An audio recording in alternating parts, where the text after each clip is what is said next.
Modern medicine seems to have reached its peak of being, or pretending to be, the solution for the multiple ailments of man on earth. The figures of serious medicine-related problems are rising constantly, and they are more and more frightening. It is high time to come back to integrate the age-old healing methods of nature, which have accompanied human evolution on planet Earth since hundreds of thousands of years. I think we have reached the summit of our collective arrogance and ignorance also, with respect to the secrets of true medicine, of true healing. Why waste our time with old concepts, doubtful prescriptions and costly methods, instead of embracing what nature has already and always had to offer us, and this for free? We definitely need an alternative paradigm for a new understanding of health and disease. Medication errors alone cost an estimated $42 billion annually. Unsafe surgical care procedures cause complications in up to 25% of patients, resulting in 1 million deaths annually during or immediately after surgery, notes the World Health Organization. No one should be harmed while receiving health care, and yet globally at least 5% die every minute because of unsafe care. This is a quote. We are burying a population of the size of Miami every year from medical errors that can be prevented, remarks Lea Binder, CEO of the healthcare watchdog organization, the Liebfrauf Group. Can we still afford to ignore the truth of essential oils, the power mongers of Mother Nature? Medicinal plants and their essential oils have been with us since thousands of years. Unfortunately, the development of chemical drugs, which started in the 19th century, has compromised the age-old alliance of man with nature. The synthetical medical approach to healing, it is true, has also led to the discovery of hundreds of thousands of biochemical compounds. But since they were and are not patentable, it was obvious that new purely synthetic compounds, often on the basis of those from nature, had to be developed in the pharmaceutical labs, with the advantage that they can be used in any desirable volume, be patented, be produced more cheaply than any of the herbals or essential oils from nature. But we know no synthetic drug can replace a natural approach to healing. Synthetics are at best energy medicine, in the case that we cannot wait for the intrinsically holistic effects of natural medicine and other natural therapeutic approaches. But what are we really giving to the patient with this monomolecular approach, which neglects the complexity of the true healing process and is anyway only symptomatic? Bruce Lipton speaks of quantum approach to healing when he says, "Conventional allopathic medicine only emphasizes that matter is affecting matter, and therefore its focus is on drugs. Quantum mechanics has not yet been adopted by allopathic medicine for a simple reason. The business pursuits of the pharmaceutical industry do not want to have energy healing, because it has no commercial value of them." On the other hand, even though complementary and alternative healthcare and medical practices are not yet part of conventional Western medicine, the CAM, this complementary alternative approach to healing, is constantly growing in the world because evidence is there that these approaches are safe and effective. And they include age-old healing systems of mankind, such as, for example, TCM, traditional Chinese medicine, or Ayurveda from India, and natural methods from Native Americans, Aboriginal, African, Middle Eastern, Tibetan, Central and Southern American cultures. We can say folk medicine, or in other words, ethno-medical traditions, are coming back and are offering us the blessings of time and nature to help us in our precarious situation on planet Earth. Modern naturopathy tends to include all these traditions and shows the overall benefits of a new integrative medicine, or complementary medicine, where conventional, also allopathic, Care is combined with numerous natural healing strategies and which consider the human being in its wholeness. And in this, energy medicine will find its priority, covering all aspects of diagnosis and cure. We know today that looking only for symptoms can anyway not be the solution. We have to look behind the curtain, so to say, in case of an ailment, and be open to a multiple approach in which medicine, in form of substance or matter, is just one aspect of the total. And this means we have to re-educate ourselves to consider the mind-body-soul connection of the human being with its profound inner network of physical, biochemical, and energy levels, all together interwoven and managed by deeply hidden non-physical forces of nature. Basic principles of integrative medicine include a partnership between the patient and the practitioner in the healing process, the appropriate use of conventional and alternative methods to facilitate the body's innate healing response, and the consideration of all factors that influence health, wellness, and disease, including mind, spirit, and community, explains the International Journal of Health Sciences, and continues, and this is already more than 20 years ago. Quote, the use of alternative medicine appears to be increasing. A 1998 study showed that the use of alternative medicine in the USA had risen from 33.8% in 1990 to 42.1% in 1997. The most common CAM therapies used in the USA in 2002 were prayer, herbalism, breathing meditation, chiropractic medicine, yoga, bodywork, diet-based therapies, progressive relaxation, mega vitamin therapy, and visualization. There is definitely a clear tendency for integrating nature's medicine and all kinds of successful therapies into our global health system, be it conventional or alternative, including, as of today, also aromatherapy. Ideally, there would not even be any dual system of health giving anyway. If a system is successful in giving health to people, it should have its clear place in our societies and be part of a corpus of global medicine approaches to health, as expressed here again by the International Journal of Health Sciences. Quote, since many alternative remedies have recently found their way into the medical mainstream, there cannot be two kinds of medicine, conventional and alternative.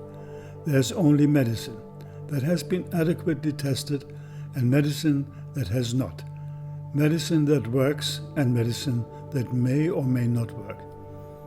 Once a treatment has been tested rigorously, it no longer matters whether it was considered alternative at the outset. It is found to be reasonably safe and effective, it will be accepted. And the acceptance and success are easily reportable, transmittable, verifiable with the help of the global network of our social media. That's also where the aspects of self-healing come more and more into play, strengthened by the hundreds of thousands of reports and testimonials with their own healing from people all over the world on their personal experiences and journeys to better health. And speaking about the recent coronavirus infection from China, can aromatherapy help here? I would say definitely yes. And we need to start on a personal home apothecary level. A viral infection such as flu, for example, needs a specific protective armor or a shield of energy of essential oils massaged on our body before going out into the public, for example. That would be the first thing to do. It also needs a massive aromatic diffusion of essential oils, antiviral essential oils, in all public places, and often also oral application of essential oils targeting the intruder with the laser beam strategy of powerful phenolic oils, particularly, such as, for example, oregano, winter savory, clove bud, thyme timor type, together with different other thyme oils or holy basil, basil gratissimum type, in combination with essential oils specially targeting the respiratory system, such as ravensara, tea tree, Eucalyptus globulus, cajeput, niauli, etc. All these would be an excellent choice. And as in any problem of health, we need to consider the antioxidants or free radical scavengers in nature in case of any health problem. Have we forgotten that essential oils are by far the most powerful antioxidants known to man? Just to remember, quote, free radicals are very unstable and react quickly with other compounds, trying to capture the needed electron to gain stability.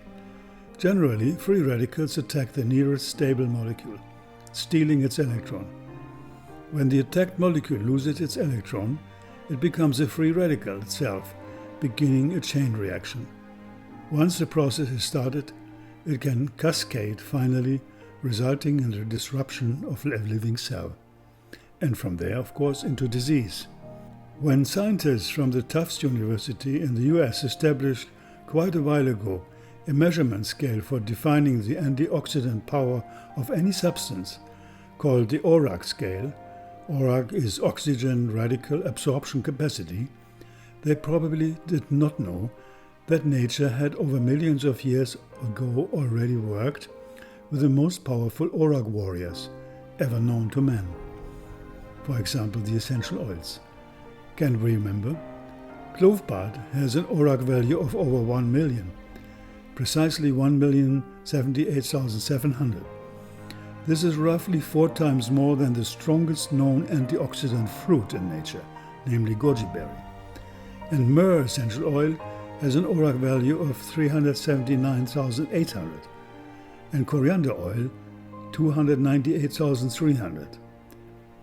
Again to remember, particularly essential oils and their unique antioxidant capacity can repair and prevent the damage created by free radicals. They have directly to do with our immune system response.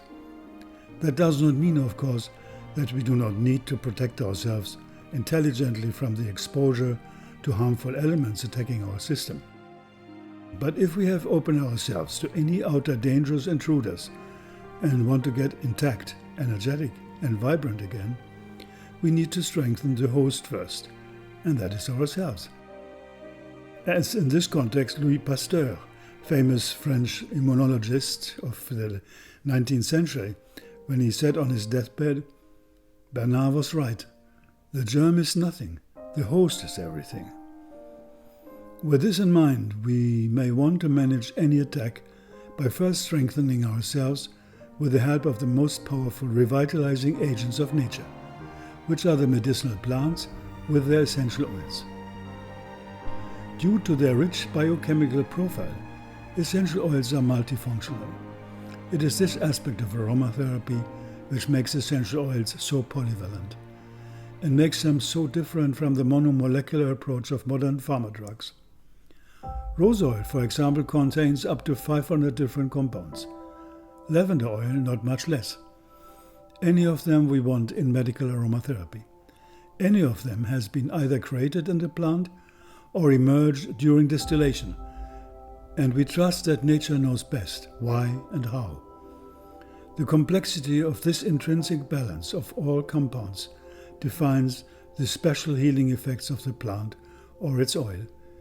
It makes it impossible for bacteria and viruses to become resistant to the impact of such a powerful molecular diversity. That is also the reason why peppermint oil, for example, helps simultaneously against nervous, hepatic, skin, circulatory, immunological, intestinal, and psychological disorders. The ancient healing methods, which start to be more and more integrated into a new complementary form of medicine, carry with them the wisdom of the elders, the eternal knowledge given to humans through endless corridors of time. Yes, we can say we are reintegrating time as a value of new healing, which means we are opening ourselves up again to what was there before. Ancient healing methods consider plants as spiritual entities with specific healing qualities for the use of human beings. These qualities reflect universal principles of life, seen by the seers of old through direct cognition or contact with the devic energies of the plants. These ancient healing methods are not scientific and objectifiable according to Western understanding, but true and not less scientific in the sense of precious repeatable experiences through time. They are mainly based on metaphysical and intuitive knowledge, which forms the basis of the eternal philosophy of mankind. Shamanism and any direct contact with the plant kingdom is certainly one of the oldest methods of mankind to communicate and receive direct help through intuition and insight from those entities which are the plant devas, that is, the higher intelligences of nature. It is through their contact that man has received over hundreds of thousands of years the messages of healing on all levels of this existence. It is without doubt that the level of psycho-spiritual opening of our modern time is leading us naturally to a wonderful holistic understanding of health and of healing, and this with the medicinal plants as mediators. This has always been the foremost of all curative approaches in the long history of man on earth. Last not least, they are and should be the fundament of all true therapies, be they modern or ancient.